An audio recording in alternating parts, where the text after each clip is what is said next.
Uh-huh. Are we ready to start? Can we please have everybody turn on their videos, especially the other laureates, because there was some message there that the laureates could please turn on your cameras and also rename from a Korean alphabet to your English to an English alphabet, so that we can recognize those of us who are here, please. Again, some of us have already turned on our cameras. Good evening to everybody. But I think there are some of us who have not yet turned on their video. And especially if you are among the laureates attending this NLG, it would be good if we could see you, and also if you could rename to your from the Korean alphabet to an English alphabet, so that we can recognize the names, please. Secretariat, could you please help rename or some of the laureate participants? Do we have other participants other than those of us who are already here? So we have Mr. Basil Fernando, Mr. Sushil Piacorel, Mr. Lenin Raghuvanshi. But I think some of the other participants, especially from Sri Lanka, who are expected to be with us this afternoon, like Miss Angkana Nilapaajit, are you there, please? And if you could please open your video. Yeah, our participants from Sri Lanka. Could we please, yes, could we please turn on our video, please? If you could please turn on your video so that we can all see each other, please. So that we also know who are... I'm here, Father Nandana. Oh, yes, Father. But yes. I think the two additional ladies from Sri Lanka, Miss Angkana Nilapajit and Miss Danedenia Jayanti, who are expected to... Angkana is from Thailand. Oh, yes. Only two from Sri Lanka. Jayanti is not available because we have electricity problems, and I don't think she will join. Okay, thank you. But Angkana is with us. Is she? Miss Angkana? She's from Thailand. She's from Thailand, not yes. Sri Lanka. Yeah, that's true. She's from Thailand. So Angkana, are you there? Is that you? Angkana, are you there?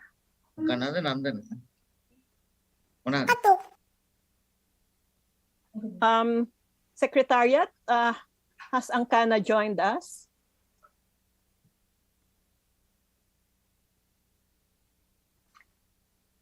Secretariat, please. No?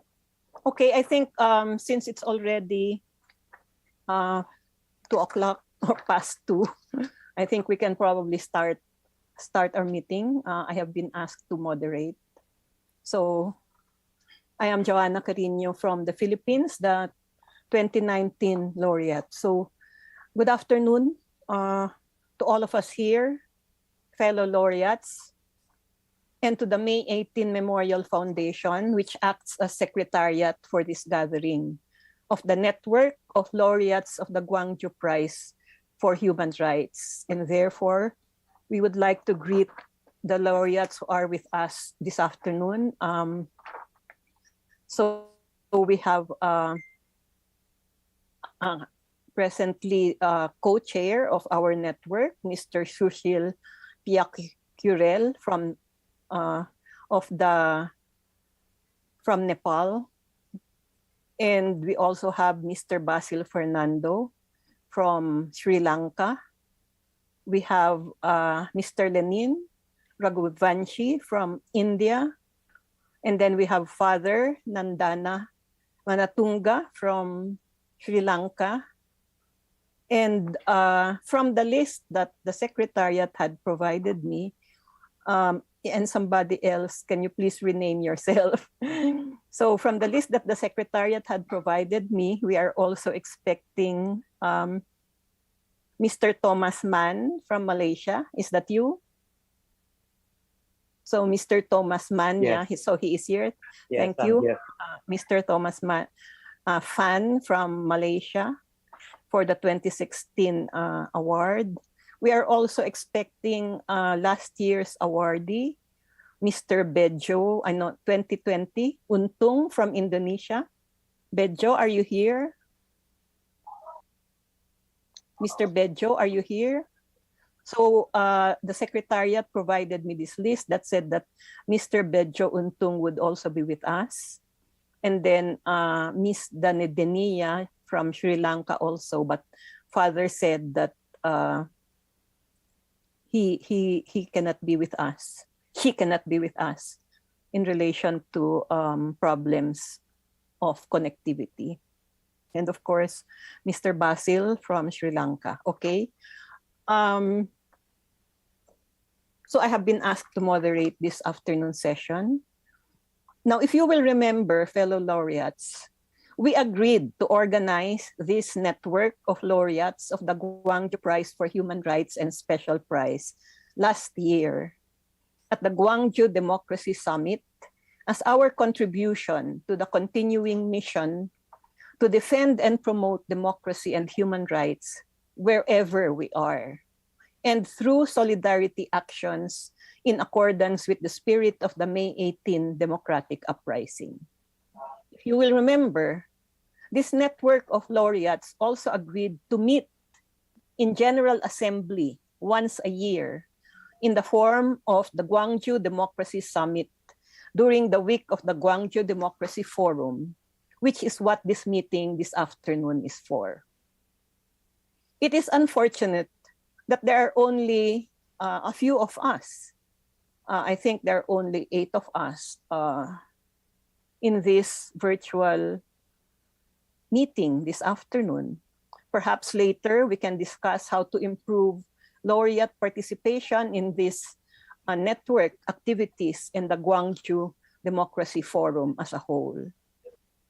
The Gwangju Democracy Forum 2022 has the theme, An Answer to Global Crisis, Collaboration, and Solidarity.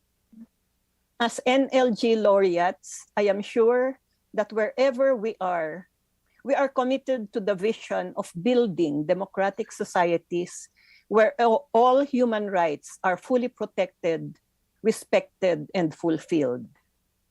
And if we find ourselves in countries where human rights and democracy are violated or under threat, we have to continue to be active human rights defenders and stand up for the poor, the deprived, and the oppressed.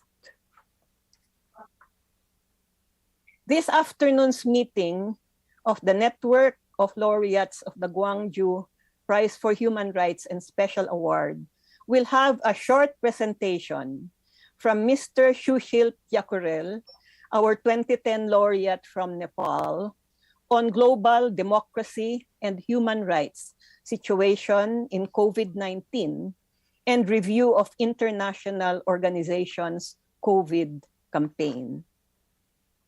After Mr. Sushil's presentation, we will have an open discussion to be participated in by all of us laureates present here today.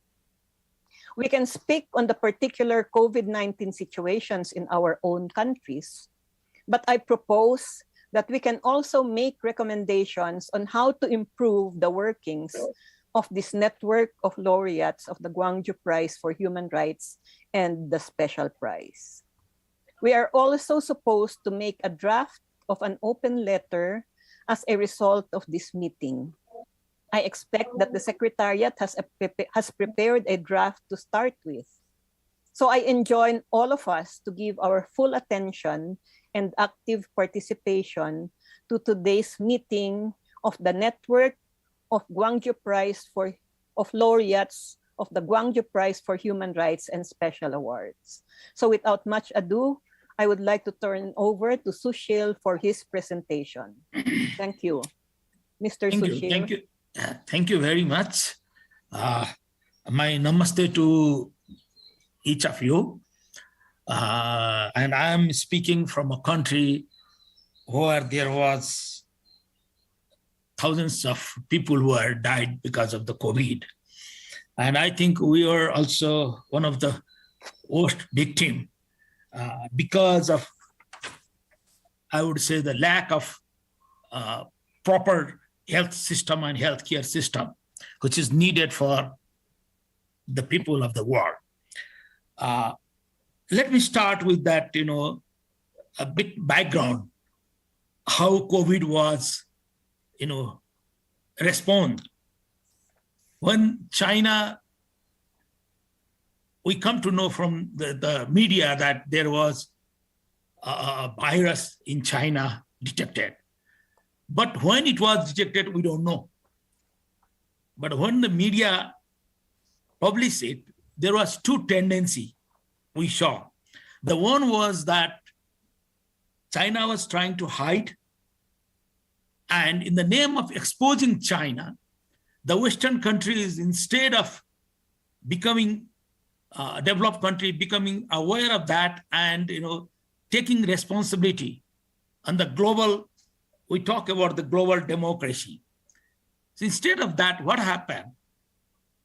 That there was, the government started putting a lot of restriction on the people. And I have presented my writings in writing to the Secretariat. I hope everybody has gone through that, or if not, will be, the paper is already there. So I'm not going to read all of these because it is with us. But I would be very, trying to finish within the given time. So how the COVID was taken, I think there was almost all the regimes, whether it is in the morning, I was listening, morning means in Nepal, it was morning, early morning, listening to the presentations from this, our event in Guangzhou, where we're talking about this, how the regime, the type of regime in the world. I don't know that whether there is complete democracy or not, but still, we're talking about the flawed democracy.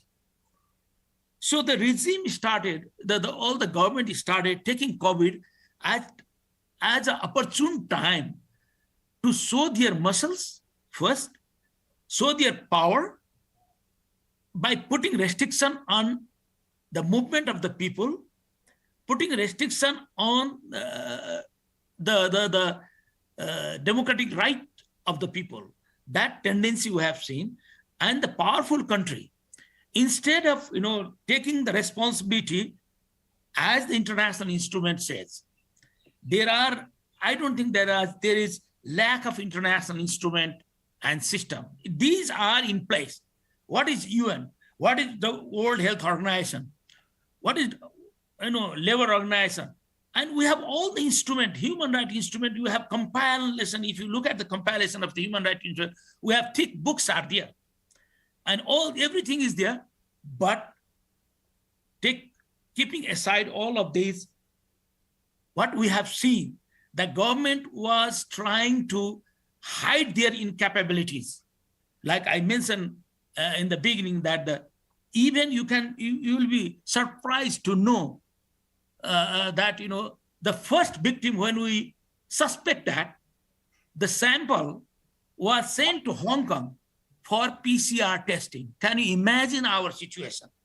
So this was the situation of all the third world countries, the developing countries. Then what the developed country were doing? United States, they imposed restriction. All the flights were canceled. The movement of the migrant worker, became the worst victim of that. There was complete lockdown at least in South Asia.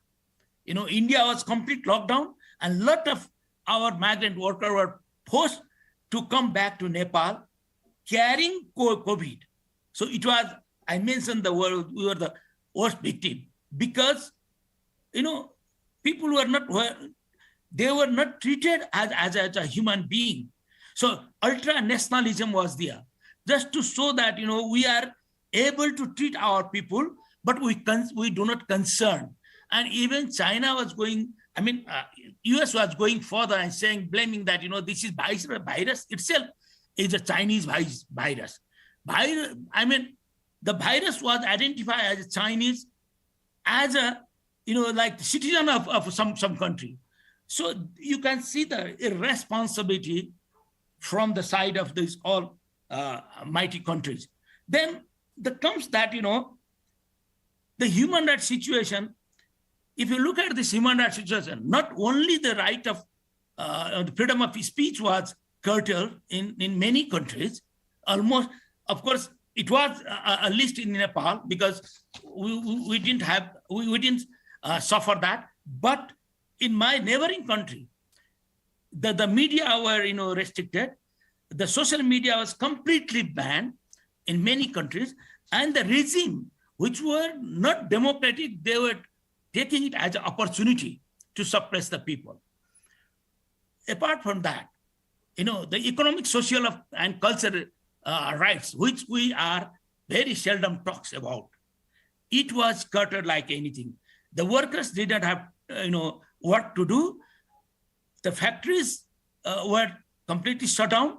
There was no economic activities, and people were dying for a vaccine when it was already started. China was vaccinating its people, United States was vaccinating its people, and the third world country and country like Nepal, even, and there is no any price tag on the vaccine. It depends upon the country which produced the vaccine. And even after paying high price for the vaccine, some countries say that we cannot export the vaccine because we need it in our country. Look at the medicine was also, they put restriction on that. And we are one of the witness, we are the victim. We paid for AstraZeneca in India, but after first dose for elderly citizen, second dose was not available here.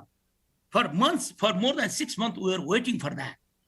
And also the powerful country started, taking advantage of this, vaccine, the political advantage. And it became their, the foreign policy imperative like the thing, The country which were very much aligned to them, they were getting the vaccine. The country which was neutral or not aligned to them, not getting the vaccine. So you see that. And also the school, and especially the schools were closed for months and months, for a year. The children, in the name of, of course, they were saying that the virtual, education. Look at what is the situation of Sri Lanka now. Even our laureate is not able to come to us to talk to in the virtual meeting because there is lack of electricity. So same situation is in many countries. So how these people, the school children, they were deprived. The hospitals were closed. The hospitals were converted into COVID hospital.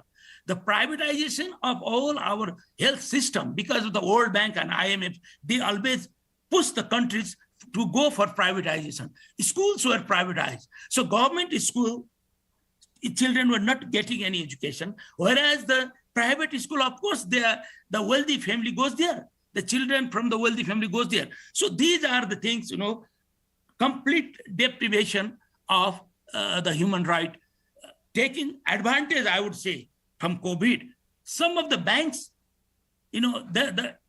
all the economic financial sector, they were in loss. Economic sector, the production sector were in loss, but the banking sector is gaining. Why? We need to see how the COVID has exposed our bad management. So then, when we were talking about the human right, always we talk about it is a global responsibility. Why we create United Nations? Why we create World Health Organization? Why we create labor organization? Why we have the international instrument? Who is accountable to implement that? We have seen that the most vulnerable institution in this world became the United Nations.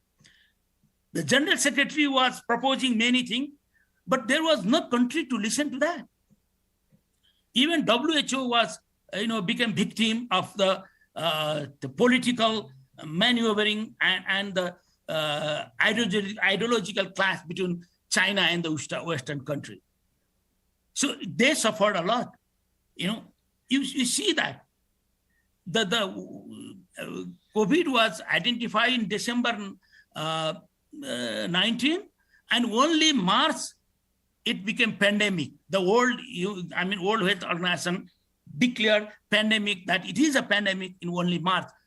Within this 3 months, millions of people, hundreds of thousands of people were forced to go to the rest forever. So international instrument which we create, which the population of the world create for their safeguard, for their, take care. But even the COVAX, it is a system where we create it for the, equitable distribution of the vaccine and other medicine. But COVAX became, non-functioning. The COVAX facility, if you look at that, it was non-functioning almost for a year. So why it happened? Because UN system was not working. Because the countries, the country who had that capacity, they are taking as a vaccine, nationalism was there. So in this context, as like a Bolivian minister was saying that the whole, he was saying that the developing country had faced many more, difficulties, greater adversity and limited resources during the pandemic. It was another situation, and the system had shown that profit comes before the people. That is where we laureates and I think international community had to address this. Profit or human life. But mostly the people, the producers, the vaccine producers were very much looking for the producers, and it was used as a nationalist, slogan, like, we vaccinated our people, but not taking the care of the people other side of the border. And where we all, countries were victimized by this. Then I would just, say something about why it happened. We have a tendency, the powerful countries always, they feel that, the sanction works. And I think that not getting vaccine equally in countries like Africa and other, it is also one type of sanction is imposed there. Because if you not support, if you are not allied with any country, the powerful country, like African countries, some of the countries were getting very much support from China, the Chinese vaccine, and some of the pro-Western countries were getting vaccine. But the countries like ours, third world countries and the non-aligned countries, they were not getting anything. So there was a psychological situation was created that you must ally with some country, some powerful country. That was the notion given, and still we are victim of that.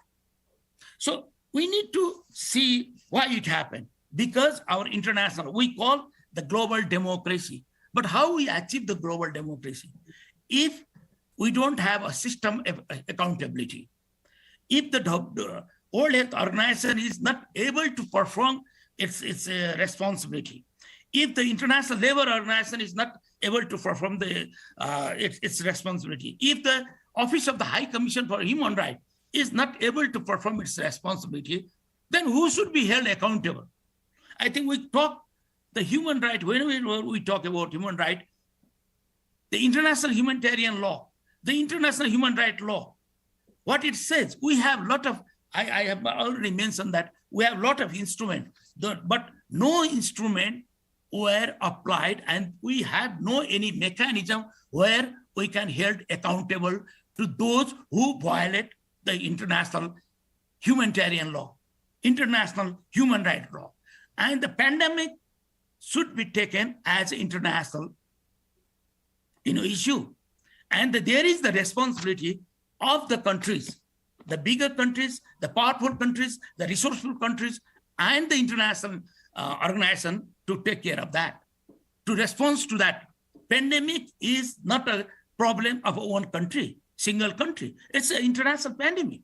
And if you restrict only by imposing restriction of the movement, only imposing the restriction of on the media, only restriction on the right to education and right to work, the countries were trying to address that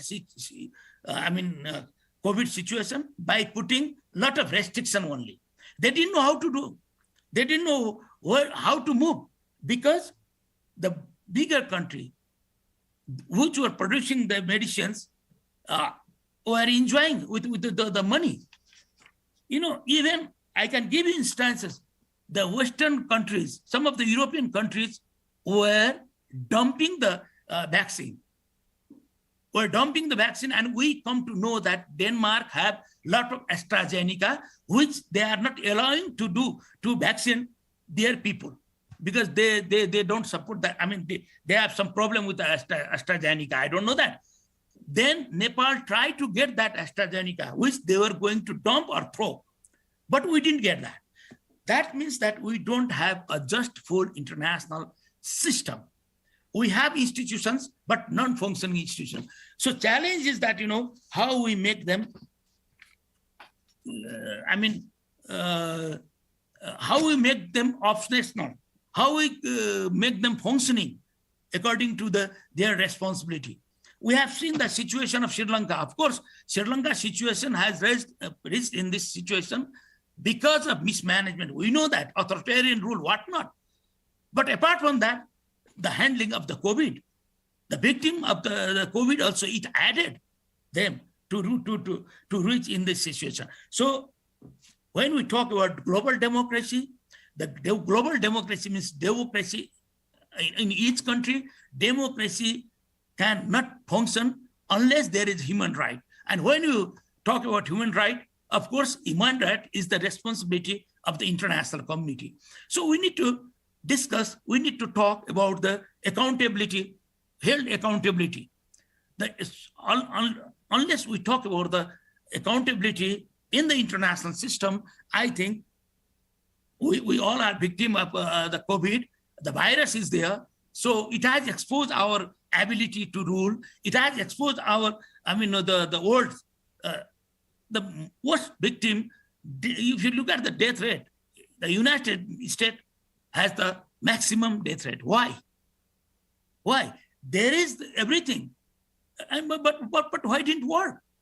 And the country like poor country, even they don't have statistics. They don't have data. Don't believe that in Asian country or South Asian country, it was managed.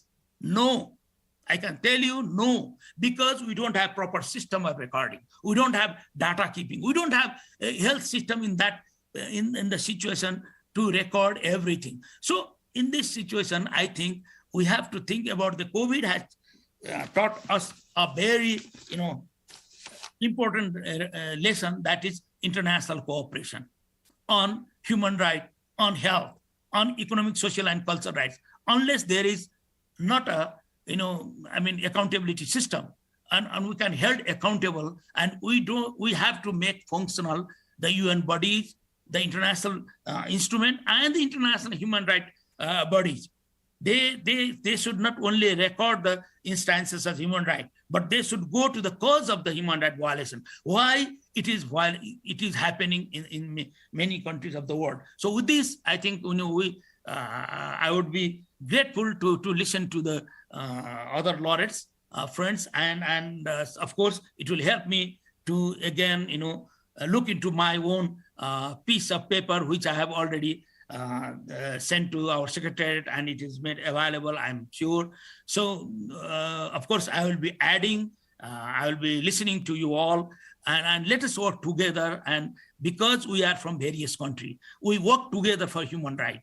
And human right is not only merely, like human right in a good situation, human right in the situation of pandemic, how we can protect the people, how we can strengthen the state. State became very vulnerable. Strengthening state is not that imposing restriction. Strengthening state is that their capacity to see to improve the health system, to improve the education system. And the worst victim in this COVID is the health and education and the livelihood of the people. With this, I thank you all. Thank you. Thank you very much, Sushil, for your presentation to us this afternoon. So as he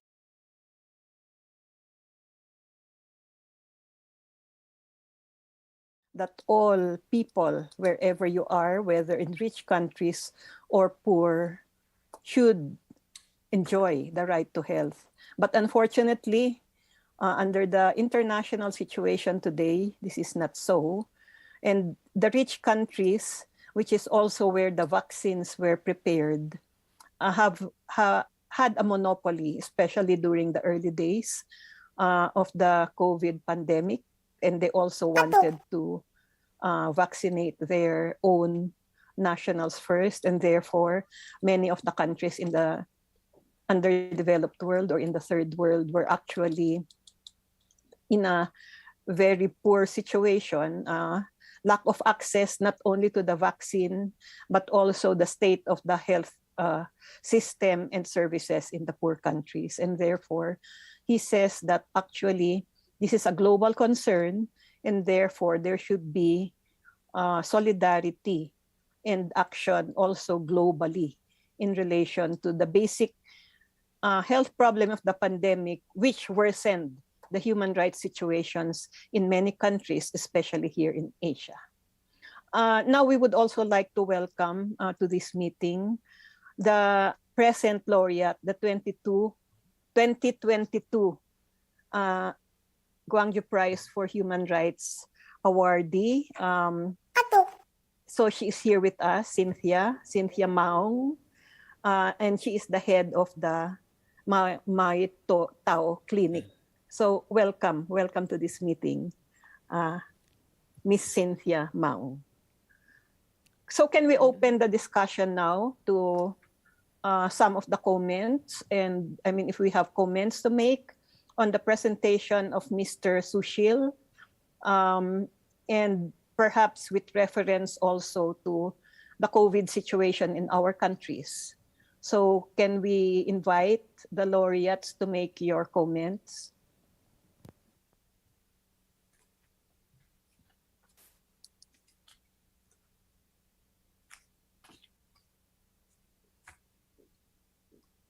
Is there anyone who wants to make a comment? Just go ahead, please. Yes, Basil, please go ahead. If nobody else is starting, I want to start. The Sushil made some important observations, but I would like to pose the question in a little different way. Not about what is wrong with the COVID or what is wrong with the government, but really what is wrong with us in terms of people involved in human rights. Why are we not capable of making the impact that we should? And why we remain so marginalized and an unimportant voice in when massive problems, COVID just being one, are happening. I think we have a different kind of disease, different to COVID. I think we have some mindset disease. this mindset belonged to some 30 years or 40 years back way of thinking in the human rights movement. And we have not changed. We are still going on the kind of mindset that was formed in the early period. And what is the difference between that early period and now, particularly for countries which we call the developing countries, which, except for South Korea, all others who are here are part of. Now, COVID being either badly managed situation which lead to death and many other things, were part of a bigger problem. Bigger problem is that of public services. Where public services fail, we must expect that tragedies will happen. It is through the development of public services that the system is created to protect human rights. And if these public services have not been developed in any country, or they have been allowed to, they have developed one time and has been allowed to die down, then people, when they have a crisis, when they have problems, they have nothing to resort to. And the human rights movement never developed approaches to deal with public institutions.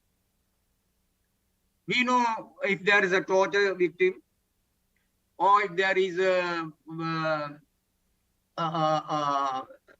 illegal detention, or even there are rights of women, domestic violence or other kinds of violence, something happens, individual cases or groups, we know to do some things, protest, go to a court, and things like that.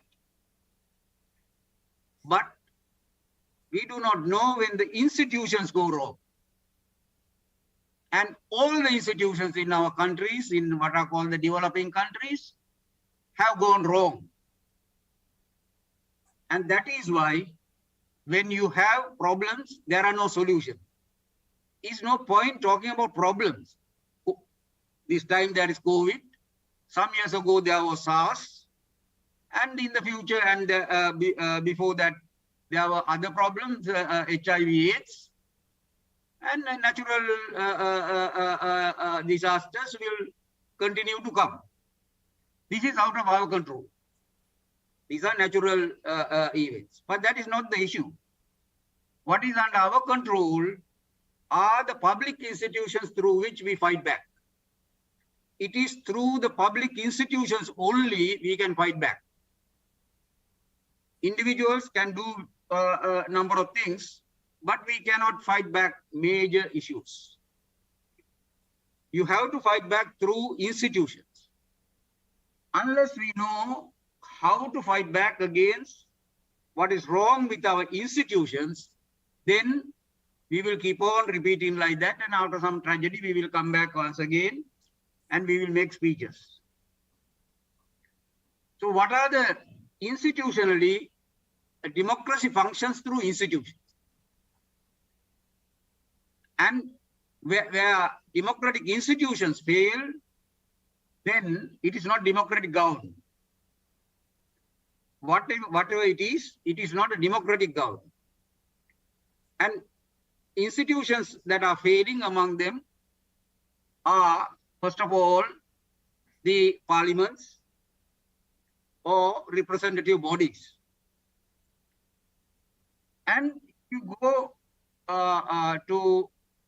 in a democratic sense, other institutions are the executive bodies and the judiciary. All these things are failed. they make people suffer much more than COVID. And it is a permanent factor of life. It is not only a certain time, and you can take an injection and, for that.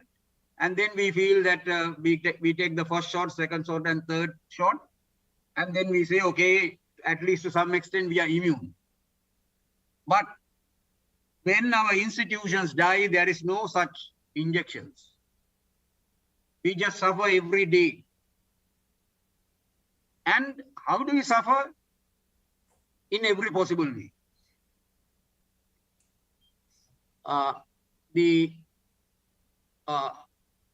For example, we suffer when our financial institutions fail us. And that is what we are experiencing in Sri Lanka at the moment. We are going through a period much worse than the COVID. COVID was not our major problem. It was a problem, certainly. That was not the major problem. The major problem was our financial institutions were mismanaged.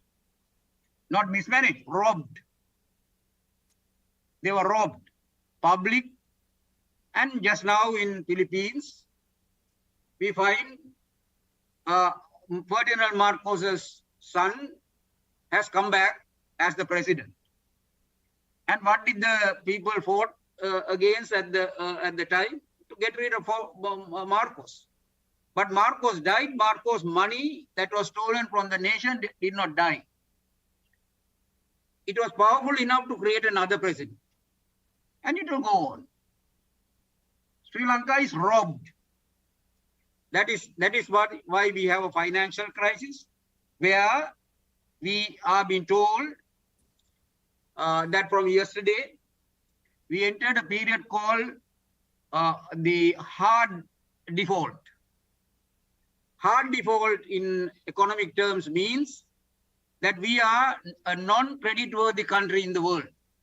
People will not give us loans anymore because we cannot pay back loans. Why was that? Is it because of our natural resources or the non-resilience of the people, non-hardworking of the people? No, none of that. People robbed.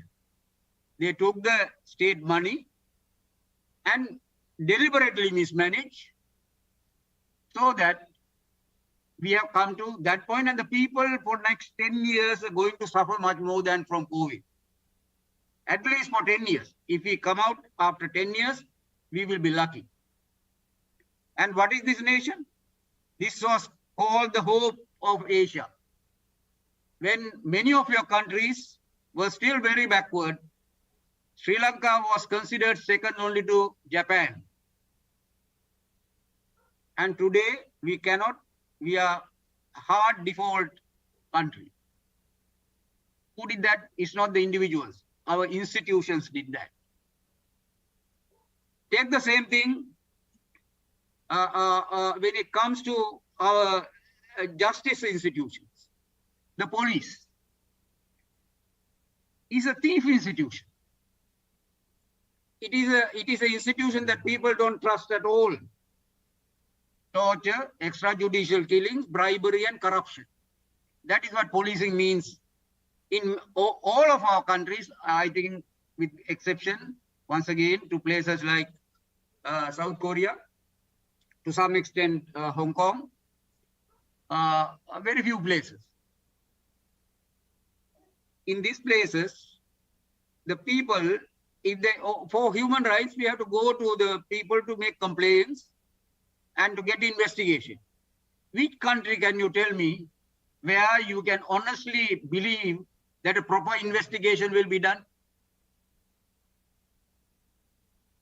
How many countries can claim that if there is a serious violation of human rights, within a very short time, as time is required, that there will be a proper investigation and that our prosecutors will properly prosecute,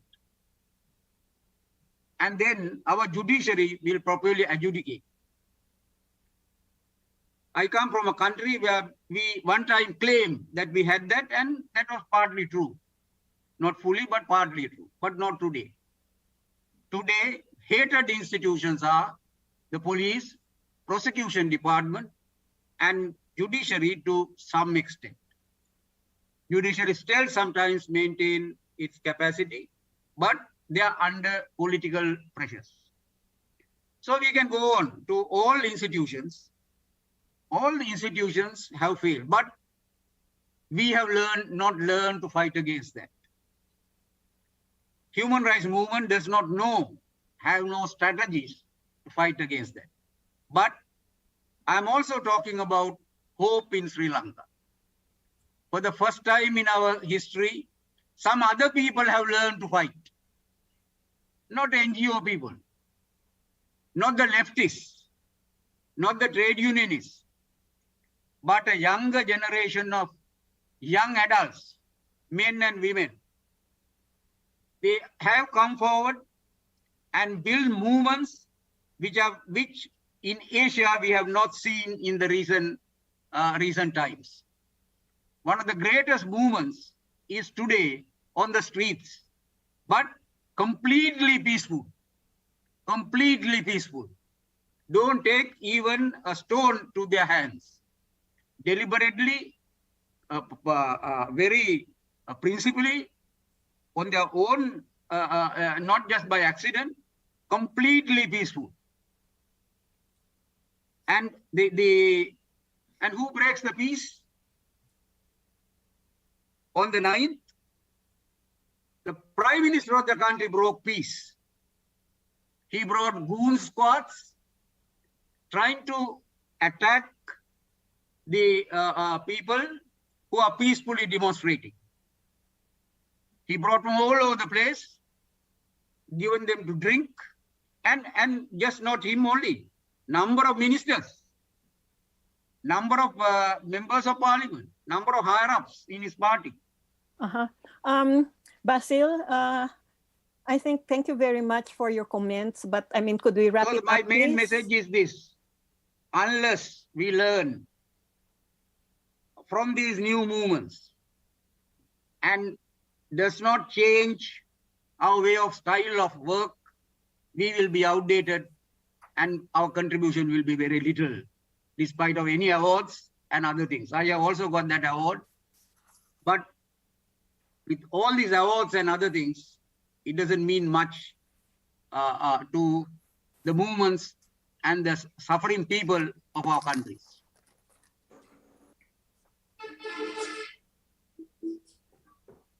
Thank you very much, Basil, for your comments and also for giving us some update on what is happening in your country, Sri Lanka. But also, I think that your challenge about working on the public institutions, and however these public institutions are all really failures, as what you said, it is not that the human rights movements in our countries will get outdated. Because, I mean, we will continue with our human rights defense, but as you said, we will have to adapt and adjust to changing situations. And if you saw these new movements arising in your country today, we actually also see that in the Philippines, as witness the very big crowds, which turned out during this electoral practice in the Philippines. And he also made mention actually about the recent results in the elections in the Philippines, but more on that in another session tomorrow. So to continue, as our 2022 awardee for the Gwangju Prize for Human Rights is with us today, so she's joining us, may we give her the opportunity to introduce herself and also the work that she has been doing as head of the Maitao Clinic, and also how they have been facing the threat of COVID-19. So could we please call on Dr. Cynthia, our awardee, 22 awardee for the Gwangju Prize for Human Rights. You have our congratulations, Dr. Cynthia, and you may please go ahead with your introduction. Can I just say a few words before that? Is it, Bejo, is it something to do with the No, earlier discussion? This is Nandana, because now I don't think I will be able to stay for long, because we will be having the power cut very soon, because we have electricity only for a few hours in Sri Lanka. So I don't think I will be able to stay until this is over. So I just wanted to confirm what Mr. Basil already told us, because we also believe that this new movement, from these new movements, especially of the youth, who also wants to see things going beyond the existing structures. So, and we learn a lot from them. So all what he said already I endorse, and I just wanted to add and say that we have to also think going out of the structures for a new kind of a environment where we can protect human rights and democracy. That's all. But I'm sorry, I won't be able to stay for a long, because because of the power cut, we don't have not only electricity, but even the other internet connections goes away. So I will not be able to stay long. That's why I want to say these few words. Thank you. Okay. Thank you. Thank you then for making that comment and your contributions. You actually would like to agree with what Basil earlier told us in more detail about the new movements in Sri Lanka. So now to proceed, can we please call now on Dr. Cynthia to please introduce yourself and also tell us about your Mai Tao Clinic. Hello, everybody. I am Dr. Cynthia Mao. I come from Thailand-Myanmar border. I have been working with displaced and migrant population and ethnic people along the border over the past 30 years. I myself fled to Thailand during 1988 uprising, democracy uprising was cracked down by the military regime. Since that time, I have seen the atrocities of civil war, oppression, the political oppression and human rights violation committed by the state. So before 2021, so briefly explain about Mai-Tao Clinic. So initially, Mai-Tao Clinic established to provide care for internally displaced people and migrant workers who are undocumented in Thailand.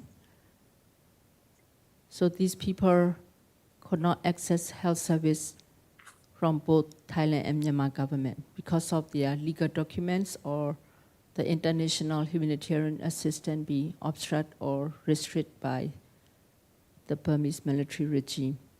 Both people who are living internally displaced and people living in Thailand has been growing over the past 30 years.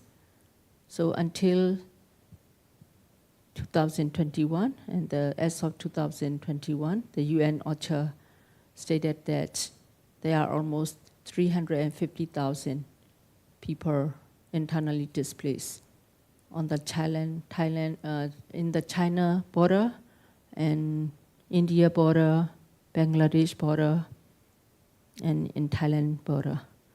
And 100,000 people are living along the Thai border side, living in the refugee camp. These people are restricted movement and they can access healthcare through international NGO. But they very little access for the education for young people and other social activity and lack of job opportunity. So at the same time, there are increasing number of migrant workers who forced to come to Thailand because of the economic mismanagement and poverty. So children, women accompany and come into Thailand. So our clinic has been expanding and become comprehensive primary healthcare facility, including like maternal and child health program. We focus a lot on maternal and child health. And the children who were born in Thailand are not certified by the Thai. Initially, this is not certified by the Thai authority because of most of the Burmese people who women deliver in Thailand cannot access to Thai health facility, and whether they are not access health services because of lack of documentation. Anyway, the Thai government provide vaccine for these children through our facility, but our information and data never been reached to the higher level because the vaccine we receive or the people we provide care are undocumented. So during COVID in 2010, inside Myanmar, our health system has been very weak, and there is inequality and access to care or quality of care compared to the central area because most of the resources are highly allocated in the central. Most of the peripheral area and ethnic people are lack of resources like funding or back infrastructure, as well as they are also committed. They are also continue forced to flee from their home. So access by international community is very low. So both in Thailand and Myanmar side, people moving back and forth to access for healthcare services and education for their children, as well as to get some document for legal status, even they do not have enough support and information. So the civil society group and the migrant community or ethnic community is setting up the builder system. So we already, over the past 30 years, we have trained health workers. We build a system that can respond to the changing context. So during the COVID in Myanmar, the public and private sector work very closely together to prevent, control, and treat, even we have very limited resources. In Thailand as well, the network of the community organization, even though they are working in the difficult situation with security, under the security threats, they are continue educate and engage with the community. So the community engagement for prevention, control, and access treatment is very important, especially for during the displacement and marginalized people, because they are also hiding or under threats of arrest and deported. And in Myanmar, when the military seized the power or military coup in 2021, it made more difficult for health workers, and the health workers themselves opposed the military coup and continue joining the civil disobedience movement. And the health workers been arrested, and some of them, the health facility being attacked. So the health system already weak are getting more and more deteriorated, and many health workers also fleeing to the border. And now they join together with the existing health workforces.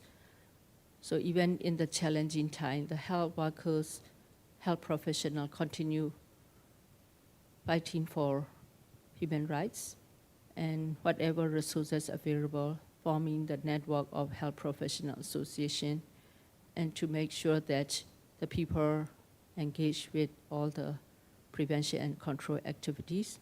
But vaccine available is still very low because the vaccine is supposed to come from the government. But as this group, the ethnic group who are fighting against the military and the people who fled to the border, they are under the security threats, so they can no longer access vaccine through Myanmar government, and try to negotiate with Gavi and UNICEF to deliver essential primary healthcare services and humanitarian assistance, as well as vaccine through the international NGOs or the third party. But until now, it hasn't been suspect yet.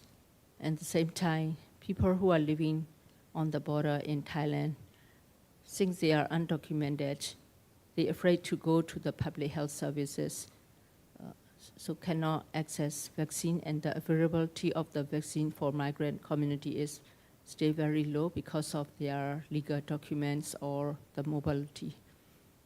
So the community organization on the border has been working on different health problems over the past 30 years. So through the training of the health workers and forming the network of organization, we can do like a work together on the malaria elimination and malaria task force, forming malaria task force. And currently also on the border, the ethnic health workers and the health workers who fled to the border, forming like a national health committee to make sure that the COVID-19 need to be prevent, control, and the access to treatment through the network, and giving the technical support and advocate for humanitarian assistance.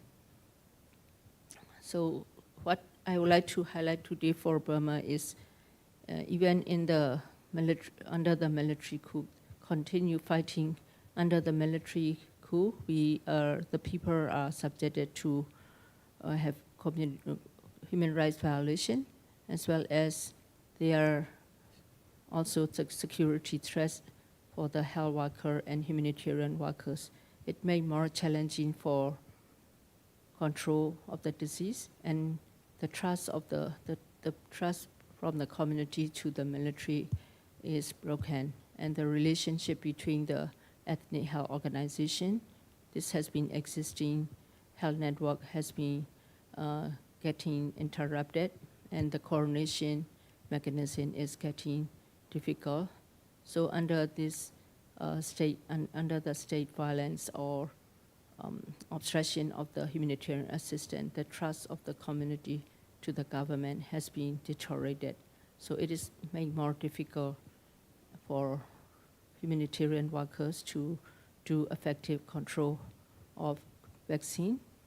So people or the community and trying to access humanitarian assistance through cross-border collaboration. So until now, the cross-border network can do something on the local level and accessing some supply and getting vaccine from the local health facility, but in the higher level discussion is still needed. So today I would like to highlight about displaced migrant community as well as conflict-affected population can access to safe water, hygiene supply, and access to healthcare is still very crucial, even in the COVID-19 period. Such of the COVID, the frontline health workers are in the front of fighting against that, and the security or protection of these human rights defender and health workers are very important to make sure that the disease, the COVID-19 disease, as well as many other communicable disease, can be controlled through the protection and promotion of rights for the vulnerable people, and then protection of the health workers.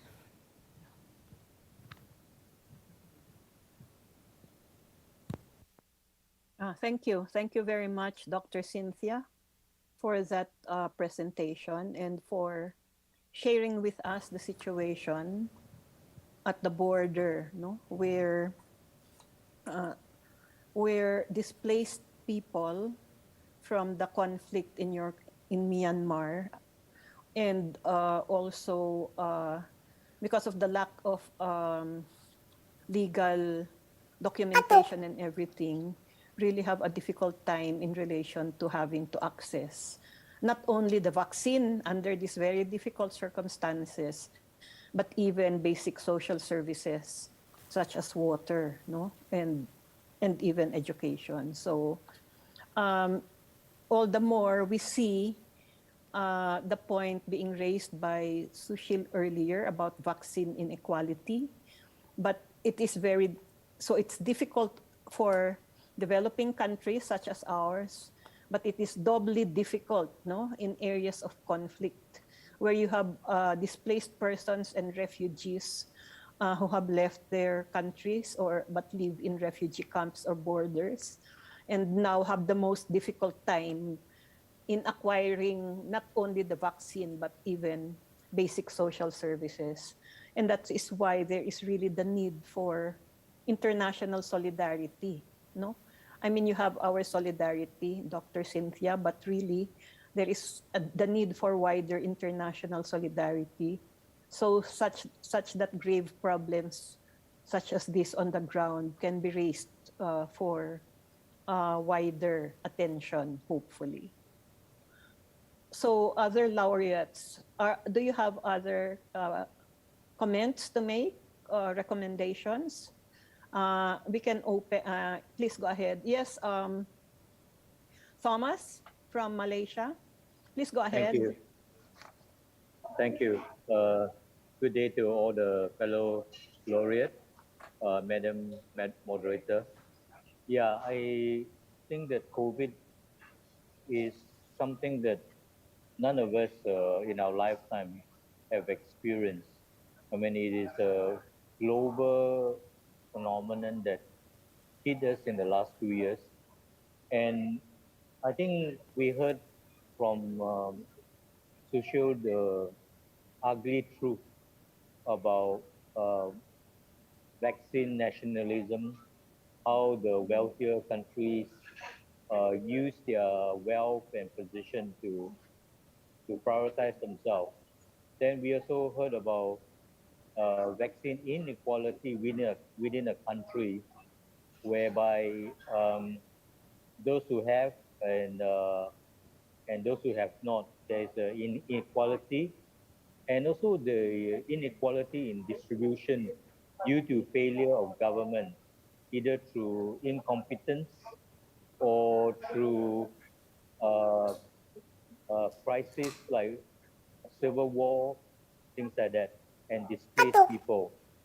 But I would like to also report about, from my country, Malaysia, the unfortunate situation in my country where the start of the pandemic in March 2020 also was the start of a political coup in my country, where a new government that was elected by the majority of people at the last election was displaced, overthrown by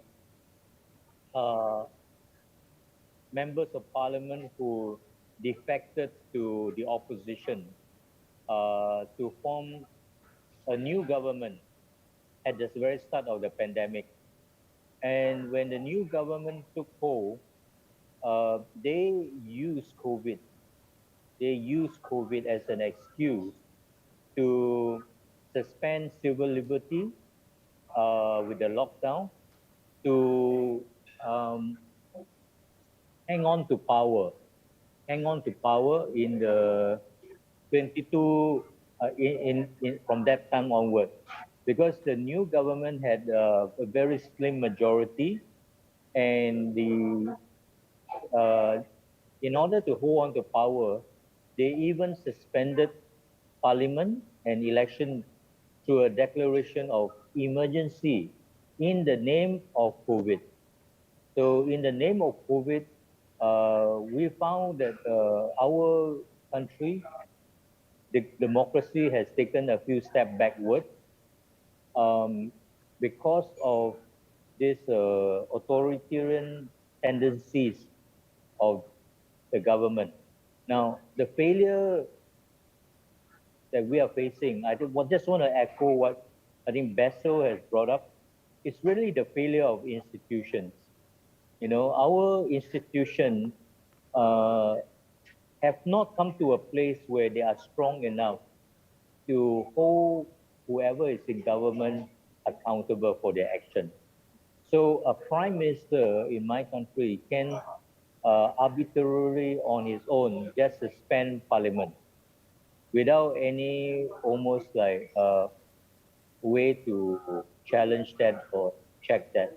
And we went through these 2 years with a lot of changes, because the very same government, the person that usurped power and came to power, was himself overthrown after 17 months through party defection again. So we had, over the last 4 years, 3 prime ministers and 7 change of state government. We have 14 states, and 7 of those that changed the leadership or snap election due to all this in the midst of COVID. So as you can imagine, COVID on its own is a challenge to the survival of people, but then we have a government that was not focused on handling COVID, but staying in power and grabbing power. So I think what we want to learn from this in our country is that we want to push for stronger institutions. So the good thing with a weak government that we have in Malaysia right now is that they need they are open to reform because they need cooperation from the opposition to stay in power. So what they have done is they reached out to the opposition for a confidence and supply agreement to stay in power. So the opposition has managed to push through some of the reform, including anti-hopping law and parliamentary reform. And we hope that out of a very terrible situation that we are in, politically and also public health-wise, Malaysia hopefully can come out of this democratically in a stronger position because of some of the reform that is taking place. So that's all I want to report on Malaysia's situation. Thank you very much. Thank you very much, Thomas, for sharing with us about Malaysia's situation. So we are really learning a lot this afternoon, from the direct sharing of the laureates from the different countries that they come from. I see the hand of Lenin raised. Yes, Lenin, please go ahead. Very briefly, because I'm on tour, so I just joined in tour. And most important thing, I endorse the whole point of this social patriarchy, and also Basil, because there is the biggest crisis, this fascist, especially in India, what we observe, the fascist government, actually corporate fascist government attack on the all institutions. What we created in the 70 years, everything in the crisis. So that is the new trend. And the second endorsement, especially for the Sushilji, India supplied a lot of vaccines to the developed countries, but not to our neighbors. That is also very funny. And you look the behavior, their responsibility mostly for the neighbor countries, but they are giving to the, especially the Nepal, which is very close to our culture and also close to our politics. But they provided to the developed countries in Europe and other part. And the third important thing, because in the second COVID, we face a lot of death, and there's a big conflict between India, government of India, and the World Health Organization. So World Health Organization provided more data, and the government of India told, no, this is not the real data. But we observe, I also faced that time 12 days in the ICUs, and that time is no oxygen. So we also like India also, we have the lack of the oxygen that time. The issue of the institutions especially is a very important, how to create a campaigns to make a vibrant, proactive institutions in our countries. So that is very important. But I want to give just brief point into this editions. Thank you. Thank you. Thank you very much, Lenin, for your intervention. Yes, please go ahead, Angkana. Please go ahead with what you want to say.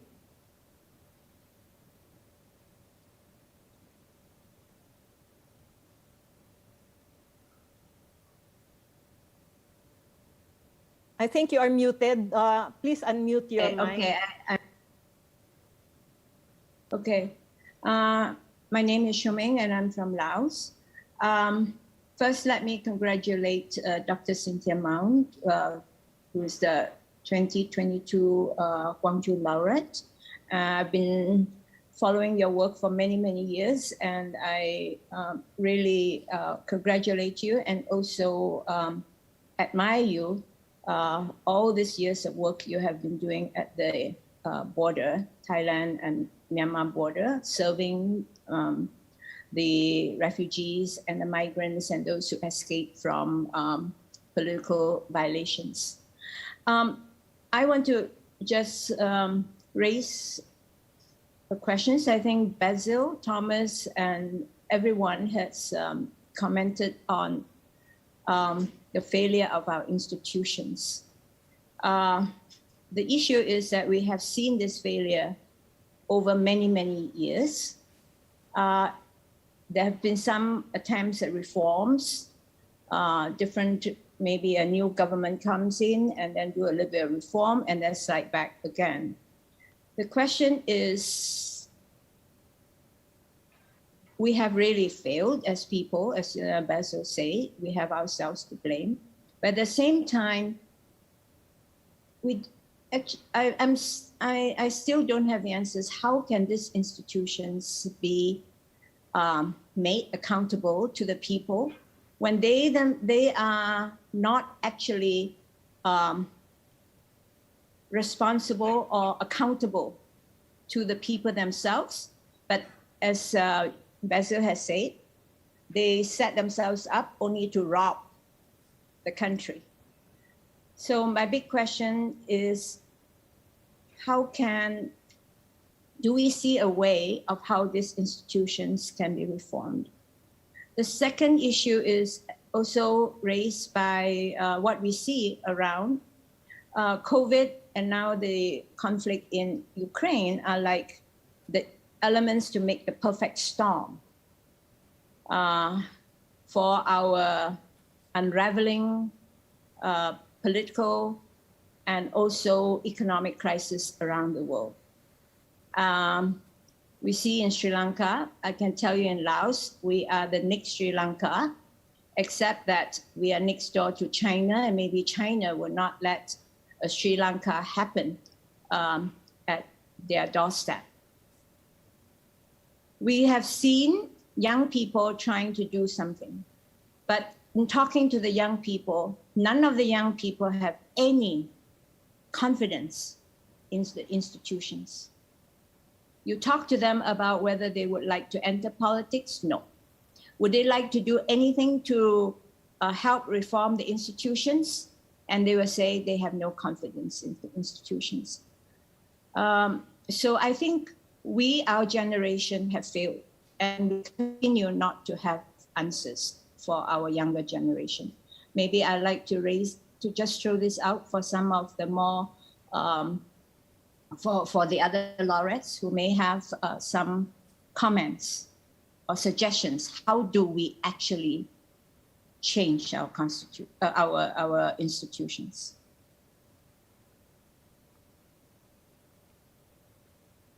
Thank you, Shumeng from Laos for your comments. May I also be allowed to make some comments on what the other laureates have said before me? Yes, I am also in agreement with the rest of you that our public institutions have failed. And the problem is how to make these institutions accountable to the people. As Basil had already mentioned earlier, the Philippines has just undergone an elections just some days ago. And unbelievably, the son of the dictator that the Filipino people had ousted in 1986 has now returned to the presidential palace. He won by what the Commission on Elections said was a landslide victory. And this is actually unbelievable for many of us. But even the rest of the world has been asking, how can this happen? The Filipino people ousted the dictators through a peaceful people power revolution in 1986, and yet today you have allowed the family to come back and the son and namesake to become president. And precisely, this is because of the failure of the public institutions, no? I mean, education, for one, education on martial law and human rights that has not been institutionalized in the country, and education on the truth, because what is happening now, and I think we see this not only in the Philippines but all over the world, and I would like to raise this also for our consideration, the role that social media like Facebook, YouTube, and TikTok, no, has been playing in spreading false information, disinformation, and historical revisionism, which now insidiously influence the minds of people who are not sufficiently educated on the truth about our history, like what happened under martial law. Even Nobel Peace Prize winner Maria Ressa, the journalist from the Philippines, has spoken about this. She spoke about this when she received her prize. And she has called to account the social media giants like Facebook, YouTube, for actually allowing false information, disinformation, myths and lies to be spread on social media, which now so many, especially among the youth, they get confused by what actually happened in Philippine history. And therefore, this is actually a major factor also in the results of the Philippine elections. But also, as some of you have said, particularly during these last Philippine elections, there were so many young people involved, no? Hundreds of thousands of young people were involved. They came out into the streets, no? The political rallies were in the hundreds of thousands, believe it or not. And so many young people were involved. And while it is true that we, the older generation, may have failed in sufficiently,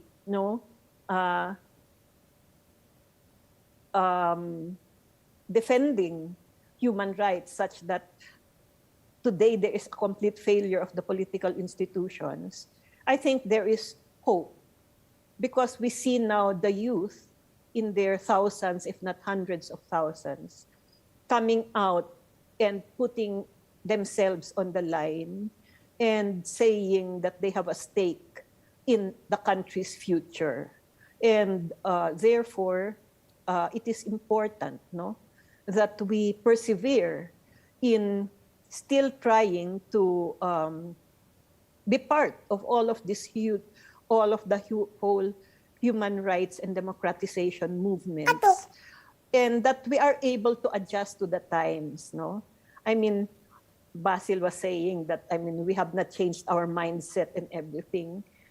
But on the contrary, I think we constantly have to change our mindset, have to study precisely what is new. Like now, we really have to study the role of social media so that we are able to also adapt our strategies to the changing times and try to see what we can do, but it's no longer up to our generation. It is really now up to the youth and what they can do to change the situation for the better. Let us not lose hope, There is still hope while the youth in their numbers are there coming out wanting to change the world for the better. Other laureates, do we still have other comments to make?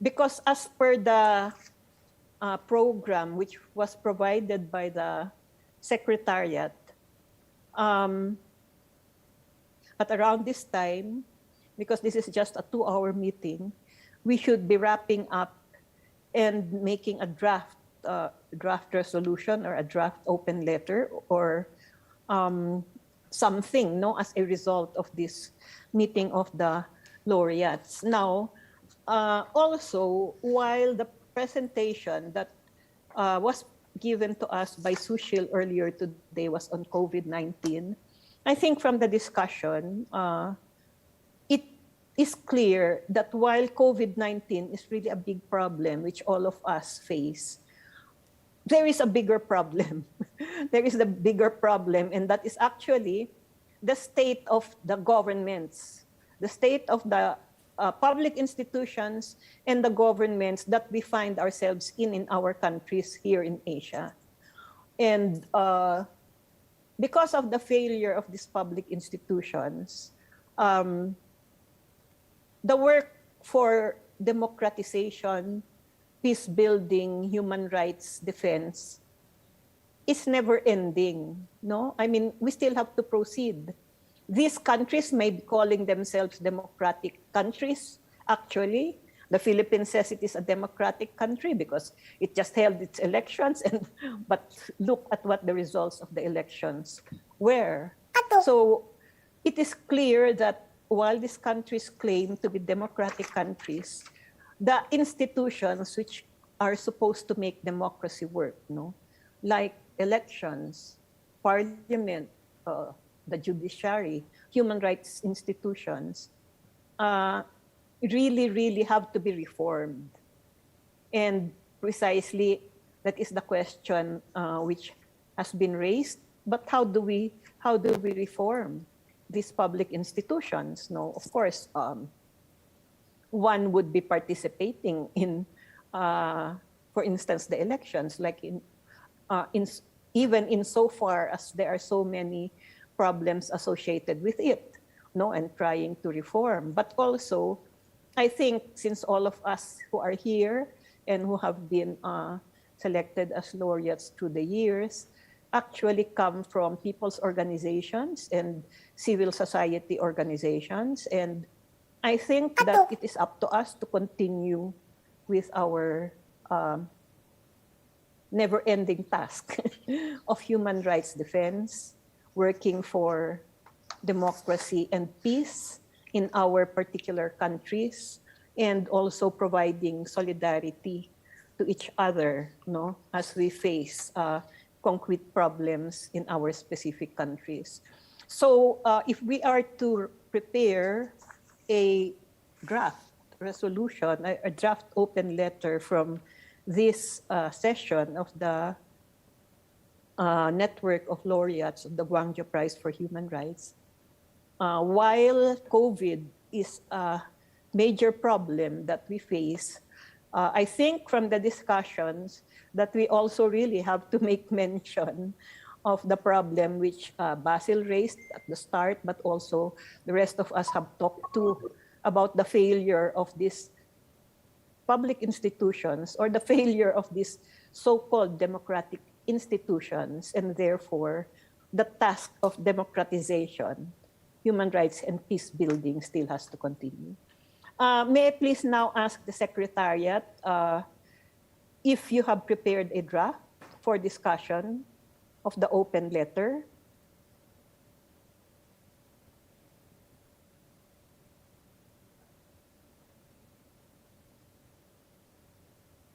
So may I please ask the Secretariat to,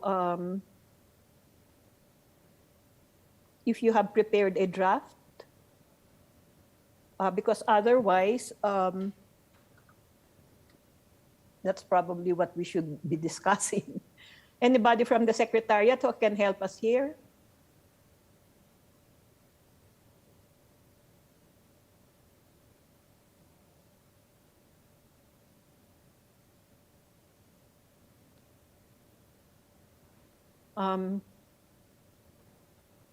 Do we have other comments to make, laureates, fellow laureates?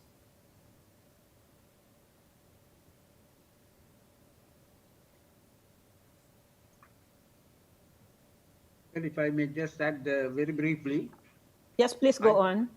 when you are talking about solution, I think one of the matter that we raised is how the human rights movement should learn ways to fight to improve the public institutions. The older this thing, we did not go into this area. For example, there are hardly any movements, say, using the example of Philippines. It was a great thing to see the people's power. But at that time itself, I predicted that the people's power had not been followed with the institutional changes. They got rid of a man, got rid of brought another person who expanded the freedoms to some extent, illegal arrest and illegal detentions and all that. But we did not go into the mechanism by which Marcos controlled that society. So that remained untouched. So the result is, it's like a tree, just lying dormant. With the new rain comes, it just come up. So how fighting to improve institution, we have to learn how to study institutions. Find out what is wrong with certain institutions. Say, for example, police. Now, in every crisis, it is the police that the politicians use to suppress. Why do they just happen like that? We have to study, and for that, as you mentioned, we have to go to history. What is the history of this institution? Same way when it comes to other institutions. We must make it a part of our job to get people who are qualified. There are a lot of people who are capable to write, to think, to educate others. But what is wrong with our various institutions? We select an institution, we study, we educate. So that when times comes for change, as it comes on and off. For example, now you have this new President Bongbong, but once again, space will come within few years. Sometimes it may not be few years. In Sri Lanka, 2 years back, over 2/3 majority people, one person was elected. Today, the entire nation on street asking him to go. Main slogan in the country is that president should resign. But 2 years back, he got 2/3 majority. The very people who elected him are demanding that he should go. So that is how these things change. But when the change in time comes, if you don't have ideas, if you only say this man should go, then once again, after some time, new people will also be rejected the same way.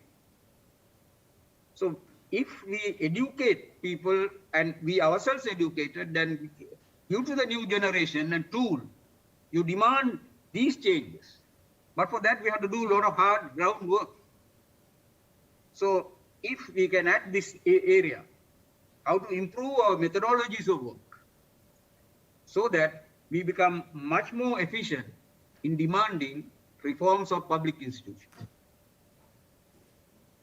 Yes, on that point, Basil, it is true that we continuously have to work for political reforms.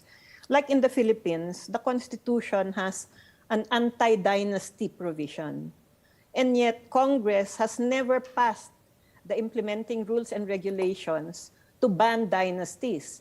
And this is because dynasties composed Congress, and they're practically all relatives in dynasty families. Also, the Philippine Constitution has a law on party list system where the marginalized and the underrepresented should be able to go through Congress through the party list, not through, elections where you have to spend all of this money. And at the start, particularly after the People Power revolt in 1986, by the marginalized and underrepresented were able to get to Congress. Unfortunately, through the years, especially because the anti-dynasty provision has not really been concretized nor implemented, political dynasties have also co-opted and taken over the party list system, no? And therefore, it is true that, I mean, among the campaigns that have to be launched will be political reforms such as against dynasties, no, to ban dynasties, because otherwise it will just be the oligarchs and the rich who will always be in power from one election to the next. And also, like in the Philippines, that was an important provision. The party list system, which is reserved, has a reserved 20% of Congress seats for the underrepresented and marginalized. But again, we have to fight against its being co-opted by the again, by the oligarchs and the political dynasties. So I am sure that in the different countries that we find ourselves in, we really do have to study what political reforms, social movements can work towards. And that we try to pursue these political reforms, and also, of course, the task of continuing education, no? Especially now that there are so many young people, at least in my country, who are wanting to get involved, no, in changing government. May I now please ask the Secretariat whether or what your proposals are for resolution from this network meeting? Please, somebody from the Secretariat. Yes, please do go ahead.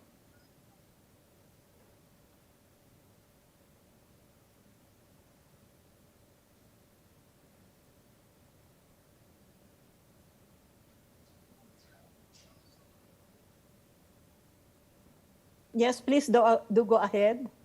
Are you from the May 18 Foundation? Please turn on your video so we can see you.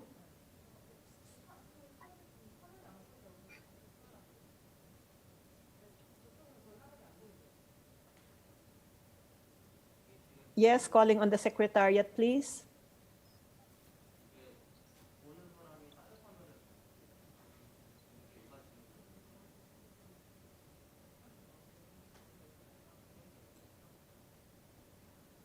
Yes, can we call on the Secretariat, please?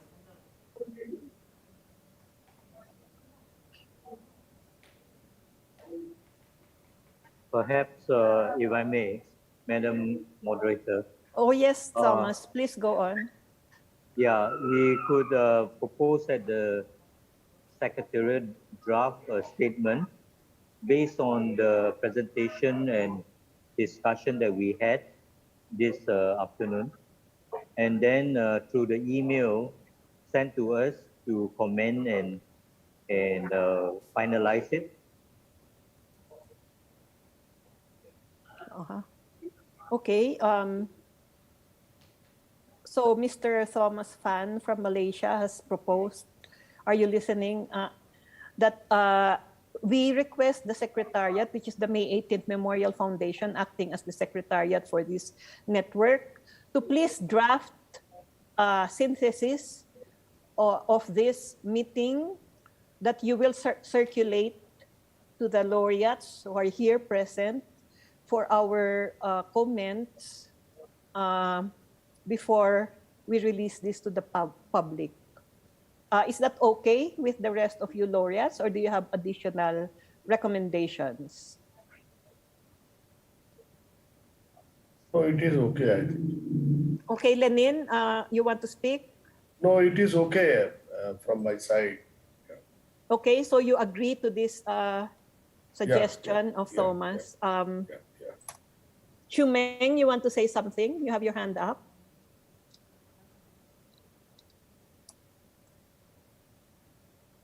Yes, Sushil.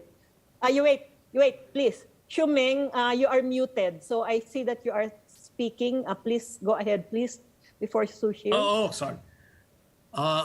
No, no. As I was told that the Secretariat has already prepared some draft, and they will be now, today they will finalize.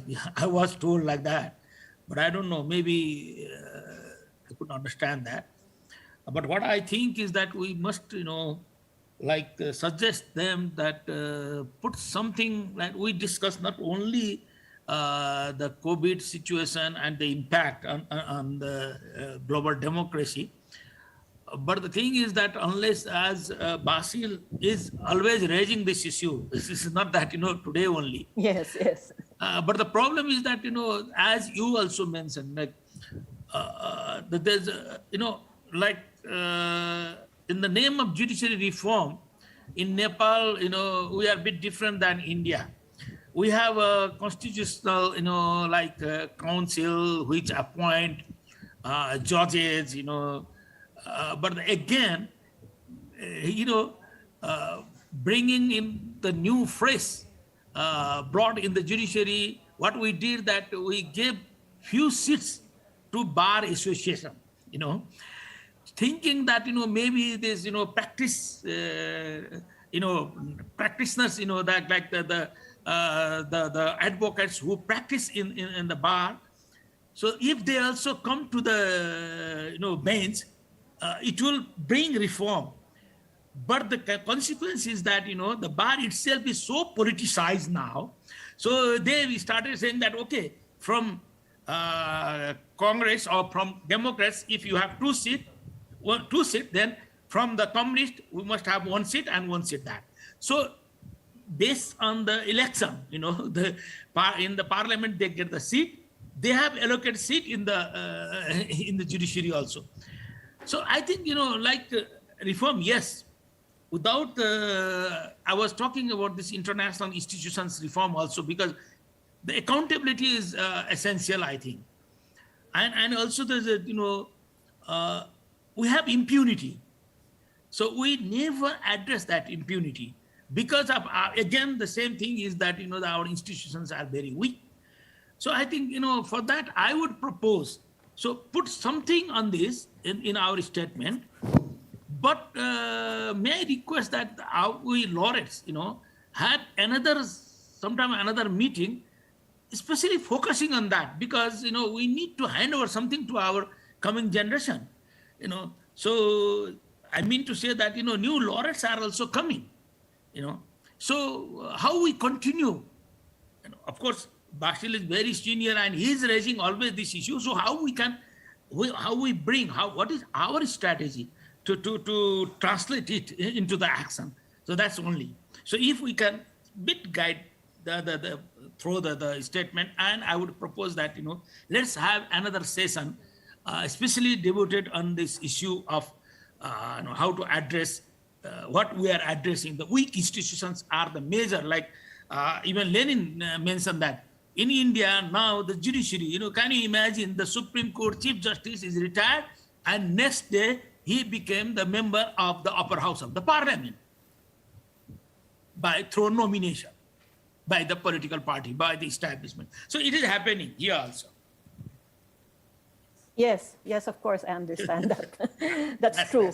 Okay, I have been messaged by the Secretariat that we have to wrap up this meeting as I think there will be another meeting in this room. So just to wrap up. So first, we had that discussion on Sushil's paper on the COVID-19. But when we went into this discussion, all of the other laureates were of the position that it is true COVID-19 is a common problem, but the bigger problem is actually that our democratic institutions have failed. And therefore, our governments, while they purport to be democracies, are actually, the democratization movement has to be continued. And therefore, now, the challenge is what steps can be taken precisely to reform these political institutions, which have, or supposedly democratic institutions, but which have failed us. So the problem is how to reform this. Now, of course, that is really a much bigger issue. So now Sushil is actually recommending that, in fact, we should have another meeting precisely on that, because we cannot proceed with other discussions on that. But also, can we now agree on the proposal of Thomas earlier that we have had this discussion of the laureates this afternoon? Secretariat, please, can we please now, I think that you have been recording the meeting. Can we please request the Secretariat to try and synthesize the discussions that we had this afternoon, and to write this up and to send it to each of us on email so that we can make our comments before we make it public. But also, may I enjoin all of the other laureates that if you want to make, even if just a short paragraph or sentence, or no, paragraph or two to be added to the results of this laureate meeting, then please do so, especially probably a summary situation of the countries that we are in, that the Secretariat can also try to include in the synthesis that they make. So with that, as they want us to wrap up the session, may I thank all of you, fellow laureates, for coming to attend our meeting of this network of laureates of the Gwangju Prize for Human Rights and Special Awards. Now we will propose that we have another meeting. So from here, we will write the Secretariat and we will make proposals to them about how we want, because also I wanted that we could also have additional discussions on how to involve more of the other laureates, because as you see, we are only a few here, a handful, whereas there already are 32 awardees of the Gwangju Prize for Human Rights and Special Awards. So hopefully, we can still try also to involve the other laureates in other succeeding activities. Okay, so with that, I think we can now close our meeting, and I would like to thank all of you in the name of the May 18 Memorial Foundation. Thank all of us here this afternoon for attending this network meeting. Maraming salamat. Good day to all. Thank you very much. Thank you. Thank you. Have a good day, everyone. Yes, have a good day, everyone.